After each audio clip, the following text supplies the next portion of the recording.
میں جو آج آپ کو اپنے دین اسلام کی بات کروں گا، میں ایک عالم نہیں ہوں، لیکن میری زندگی میرے دین نے کیسے بدلی وہ اس کی میں آپ سے بات کروں گا، کیونکہ آپ میرے بچوں کی طرح ہیں۔ میں یہ امید رکھتا ہوں کہ آپ کو اس کا فائدہ ہوگا، زندگی میں آپ کو فائدہ ہوگا، تو غور سے میری بات سنیں، اور نوجوانوں خاص طور پہ آپ، کیونکہ آپ کا مستقبل ہے۔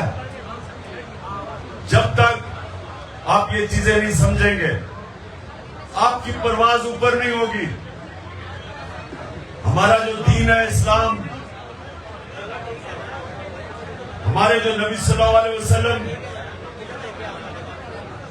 خاموشی، وہ دنیا کی تاریخ کے سب سے کامیاب انسان، دین کو اگر آپ علیحدہ بھی چھوڑ دیں، کسی انسان نے دنیا کی تاریخ میں وہ کامیابی نہیں حاصل کی جو میرے نبی صلی اللہ علیہ وسلم نے کی ہے۔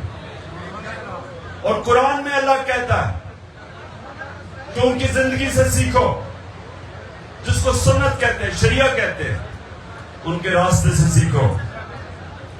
تو نوجوانوں غور سے میری بات سنیں، جو بھی چیز قرآن میں اللہ کہتا ہے وہ آپ کی بہتری کے لیے ہے۔ اللہ تو خود قویل ہے، اللہ کو کوئی فائدہ نہیں پہنچا سکتا۔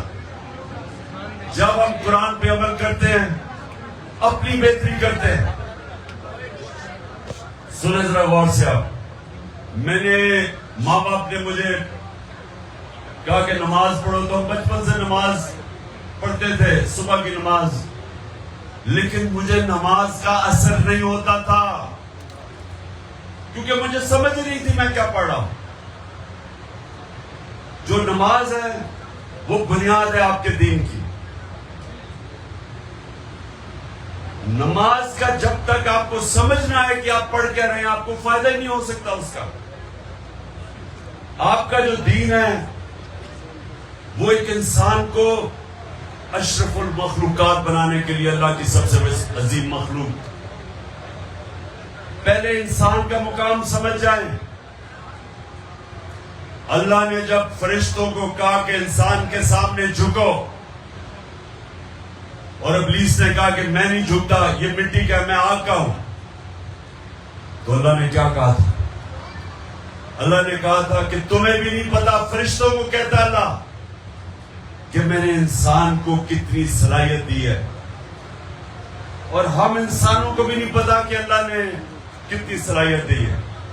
وہ صلاحیت نکلتی کیسے؟ انسان اللہ کی سب سے بڑی مخلوق بنتا کیسے؟ جب وہ نماز کو سمجھتا ہے، جو 5 وقت آپ کو اللہ کہتا ہے پڑھو۔ آپ نماز میں اللہ سے صرف ایک چیز مانگتے ہیں کہ اللہ مجھے ان کے راستے پہ لگا جن کو تو نے نعمتیں بخشی، ان کے راستے پہ نہیں جو تباہی کے راستے پہ چلے گئے۔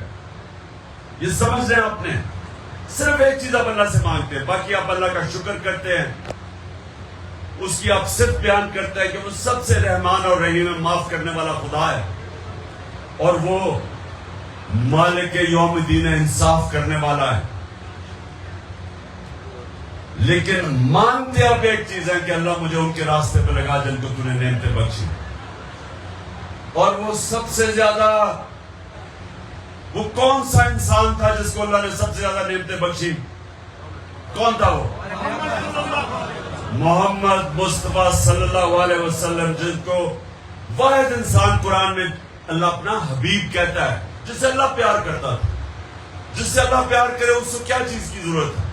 وہ سب سے عظیم انسان بن جاتا ہے۔ ویسے ایک کتاب لکھی ہوئی ہے، کسی انگریز نے، مائیکل ہارٹ اس کا نام ہے، اسے کتاب لکھی ہے کہ دنیا کے 100 سب سے گریٹسٹ مین، سب سے عظیم لوگ، نمبر 1 پہ ہمارے نبی صلی اللہ علیہ وسلم، کیونکہ کسی نے، وہ مسلمان نہیں ہے لیکن وہ یہ دیکھتا ہے کہ کسی انسان نے وہ چیز اچیو کی نہیں ہے، اس کو کبھی کتنی کامیابی ملی نہیں جتنے نبی صلی اللہ علیہ وسلم کو ملی ہے۔ اس لیے نماز میں آپ کہتے ہیں کہ اللہ مجھے ان کے راستے پہ لگا، ہم اللہ سے دعا کرتے ہیں کہ ان کی سنت پہ ہم چلیں، ان کے راستے پہ چلیں، کیونکہ وہ عظمت کا راستہ ہے۔ لیکن سنیں، لیکن وہ مشکل راستہ ہے۔ ان کی زندگی آسان نہیں تھی، مشکل زندگی تھی۔ اللہ نے اپنے حبیب کو جب رائے حق پہ لگایا، جب نبوت دی، تو 13 سال اس سب سے مشکل وقت سے اپنے حبیب کو گزارا، جس سے اللہ سب سے زیادہ پیار کرتا تھا۔ تو اگر اللہ چاہتا کہ ہم آسان راستے پہ لگے تو اپنے نبی صلی اللہ علیہ نبی کو بھی آسان راستے پہ لگا دیتا، لیکن نہیں، مشکل راستے سے گزارا، کیونکہ مشکل راستہ جو ہے وہ انسان کو طاقتور کرتا ہے۔ ابھی کوئی نعرہ نہیں، کیونکہ آپ نے 7 منٹ رہ گئے اس کی، یہ سننا میری بات۔ اللہ نے انسان کو بنایا کیسے؟ انسان جب ایک بھاری ویٹ اٹھاتا ہے تو اس کا بازو تکڑا ہو جاتا ہے، وہ بازو کو استعمال نہیں کرتا، بازو ختم ہو جاتا ہے۔ سب سے بڑی طاقت آپ کا ذہن ہے۔ جب آپ مشکلوں کا سامنا کرتے ہیں، آپ کو سب سے بڑی ذہنی طاقت ملتی ہے، وہ جسمانی طاقت سے زیادہ ذہنی طاقت ہے۔ تو مشکل راستے سے کبھی ڈرا نہ کرو۔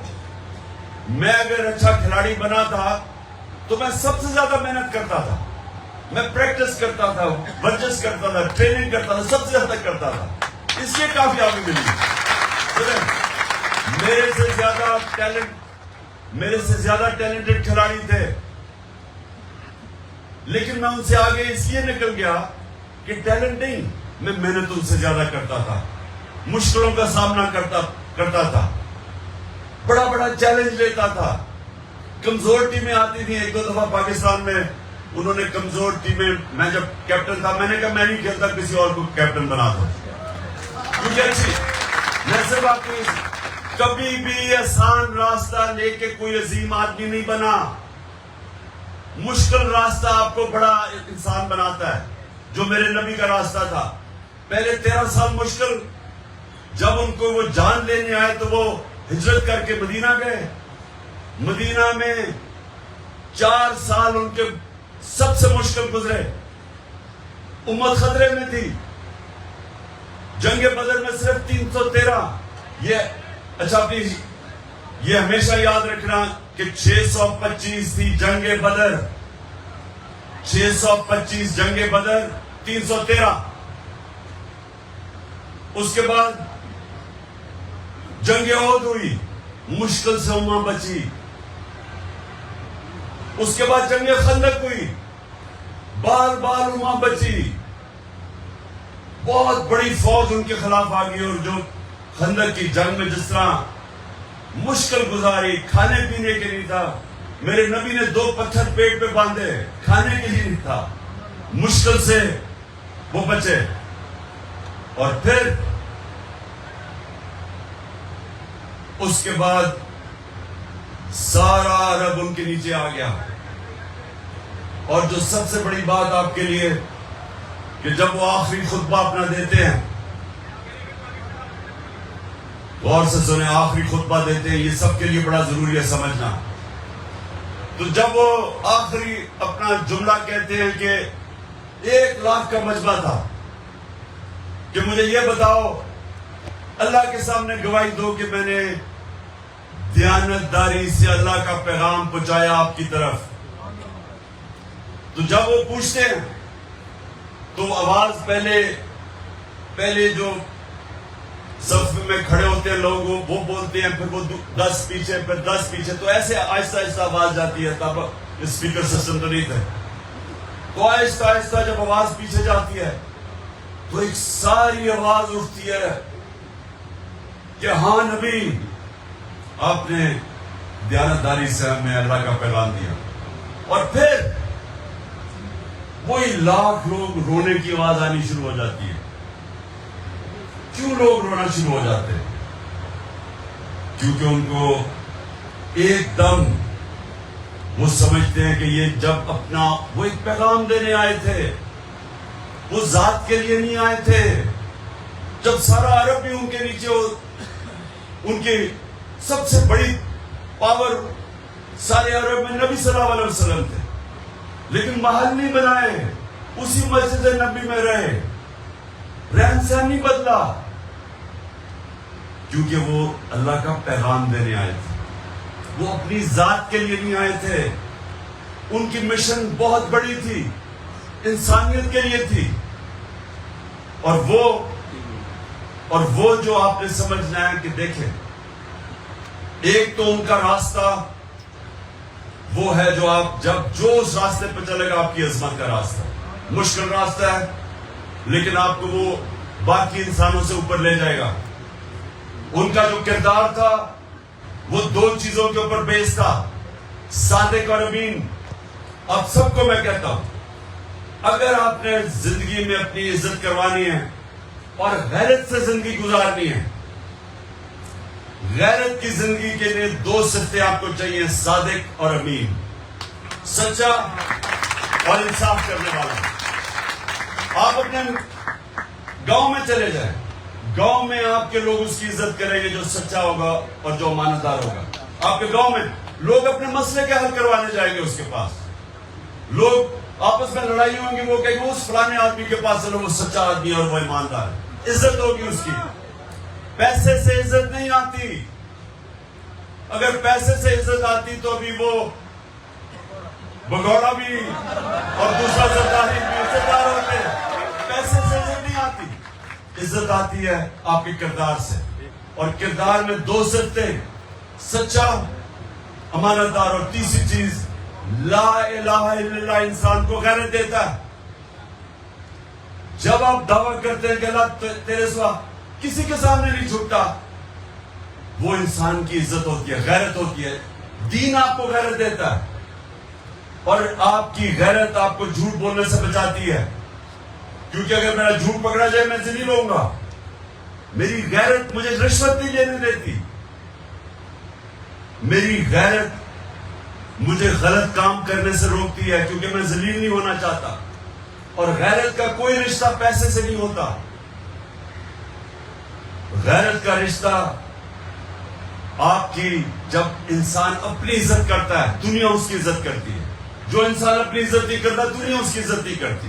تو یہ یاد رکھنا کہ لا الہ الا اللہ اور غیرت اکٹھے غیرت دیتے ہیں ہمارا دین ہمیں. جب ایک مسلمان دعویٰ کرتا ہے کہ اللہ تیرے سوا نہیں کسی کے سامنے جھکتا, اور کسی کے سامنے, انسانوں کے پیسے کے سامنے جھکتا ہے, سب سے بڑا بت خوف کا بت ہے, ڈر کے کسی کے سامنے جھکتا ہے, میری نظر میں وہ شرک کرتا ہے, اپنی غیرت کھو بیٹھتا ہے. اور آپ نے سب نے یاد رکھنا ہے کہ لیڈر بننے کے لیے غیرت چاہیے, صادق اور امین چاہیے. روزہ ہمارا کھل گیا, آپ روزے کھولنے سے پہلے یہ دعا کریں. میں کرتا ہوں. اچھا پہلے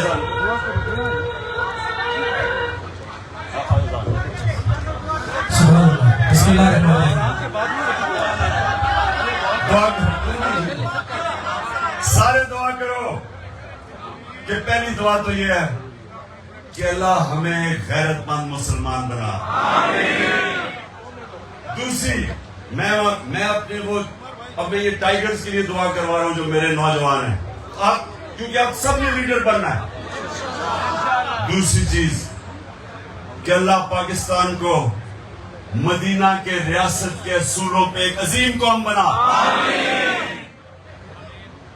اور اللہ, جو میری سب سے بڑی دعا ہے کہ ہمارے ملک میں جو بھی اس کا دین و مذہب ہو, کوئی انسان بھوکا نہ سوئے.